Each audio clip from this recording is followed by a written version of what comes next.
Alors, vous venez tout juste de voir des statistiques quand même assez troublantes sur la pollution atmosphérique.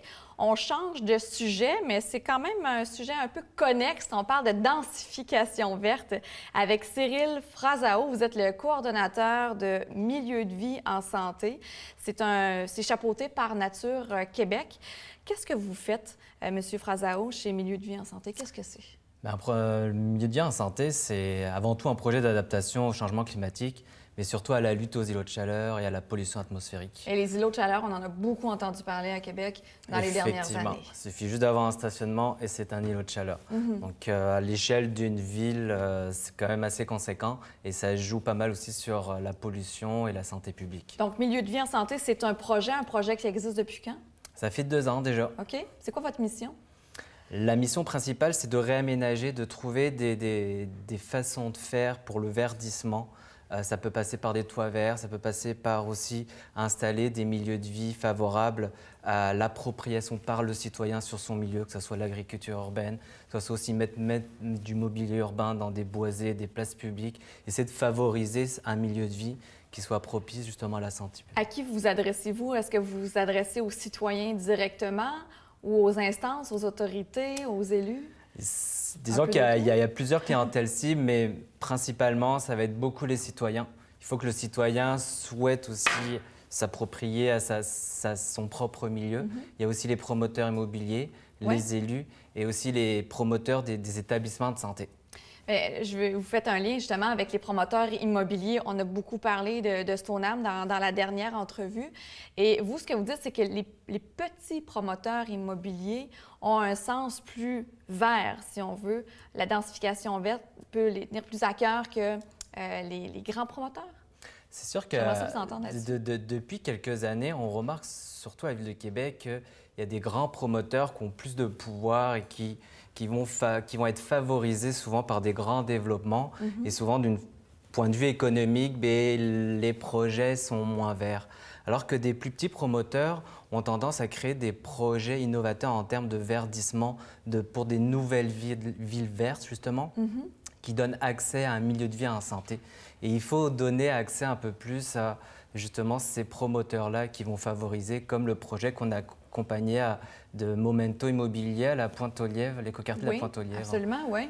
Ça, c'est un exemple, ça. C'est un très bon exemple. C'est un accompagnement qu'on a réalisé avec l'architecte Tergos et donc le promoteur immobilier Momento, où justement on a favorisé, maximisé justement leur projet en mettant 100% de toits verts et d'autres aussi types d'aménagement. Donc, ce que vous faites concrètement, est-ce que c'est... Ici, on voit justement les images de Habitus, Pointe-aux-Lièvres. C'est de ça que vous nous parlez? Oui, exactement. Oui. Donc, on voit beaucoup de verre sur cette image, justement. Oui. Ça, c'est exactement ce que vous prônez comme densification verte, respectueuse de l'environnement également? Exactement. Se réapproprier un milieu, c'est ne pas aller en dehors de la ville. Ouais. Aujourd'hui, ce qu'on veut, c'est souvent, on a encore nos rêves de nos grands-parents, nos parents, où eux, c'était justement d'avoir une auto, d'aller en banlieue, de favoriser l'accès à une maison avec une famille. Mais dans des villes qui sont déjà bâties, il faut concentrer nos efforts dans des centres-villes, se réapproprier le milieu. Et comment inviter le citoyen à rester en ville, c'est avoir des projets novateurs comme celui-ci, donner le goût de rester en ville. L'un de vos défis ou l'une de vos missions objectifs, c'est d'abord de mettre à jour la carte des îlots de chaleur à Québec. Ouais. On a tendance à penser, bon, il y en a beaucoup en basse-ville, mais vous êtes en train de mettre ça à jour? Pourquoi? Bon, on a déjà fait une mise à jour parce qu'on a besoin de prioriser nos actions. Okay. On est quand même on est plusieurs organismes qui travaillent sur ce projet-là, mais il faut qu'on priorise. Donc c'est sûr que... Et quels sont les endroits à prioriser à Québec? Bien, certainement, quand vous parlez de Basse-Ville, le secteur de Limoilou, Les Raies, Vanier, c'est des zones très industrialisées qui manquent beaucoup d'amour, là. Donc on est là aussi pour apporter ça. Et on travaille justement avec la ville sur certains projets, aspects où eux-mêmes sont conscientisés là-dessus, qu'il faut aller de l'avant. Vous avez une écoute au sein de la Ville de Québec? Oui. Oui, oui, de plus en plus, ils sont à l'écoute et on travaille ensemble, on travaille avec les fonctionnaires aussi, des élus qui vont Justement, favoriser. vous travaillez sur la revitalisation du chemin de la Canardière, la place Limoilou avec la conseillère Suzanne Véro qu'on va recevoir tout de suite après vous. Vous faites un lien également avec les problèmes de santé, la densification verte et les problèmes de santé. Oui. En quel sens? En sens que la santé publique, elle est directement liée à la pollution et bien sûr au verdissement. Il faut savoir qu'il y a environ 300 décès prématurés liés à la pollution chaque année à Québec. À Québec même? À Québec. Okay. Donc c'est énorme. Pollution, c'est l'utilisation de l'auto. Si on donne encore pouvoir à l'automobile, on augmente la pollution atmosphérique et bien sûr ces conséquences-là.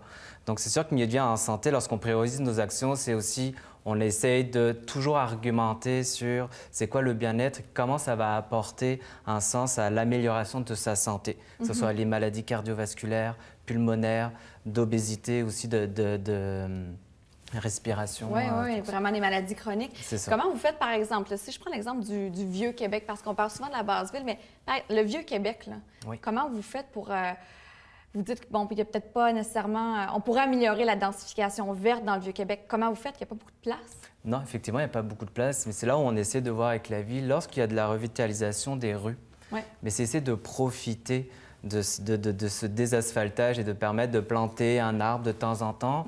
Essayer aussi de retirer des fois une case de stationnement. Et là, vous ne faites pas des amis quand vous dites ça? Non, c'est vrai, mais c'est aussi, on essaie de penser au bien-être commun. C'est on comprend la place du stationnement, mais il faut aussi comprendre aussi que les citoyens qui vivent dans le centre-ville n'ont pas forcément d'auto et qui veulent aussi avoir un aménagement agréable et une sécurité piétonnière. Donc, un arbre peut favoriser ça aussi. Donc, qu'est-ce qui s'en vient pour vous, disons, dans les prochaines semaines, vos prochains mandats, si on veut? Prochain mandat, c'est de continuer de travailler avec la ville. C'est vraiment votre partenaire principal? Il faut. Il faut parce que les élus sont là. C'est la voix pour les citoyens. Vous passez par la ville pour avoir une voix auprès des citoyens. C'est ça. Et j'aime aussi dire qu'on est un peu, en quelque sorte, le médiateur aussi entre la ville et le citoyen. C'est essayer de collaborer ensemble et de réaliser des projets ensemble et arrêter de séparer justement le citoyen, les organismes et la ville, mais au contraire de s'approprier tout ce milieu-là. Cyril Frazao, coordonnateur milieu de vie en santé. Merci d'être venu nous jaser. Mais merci à vous.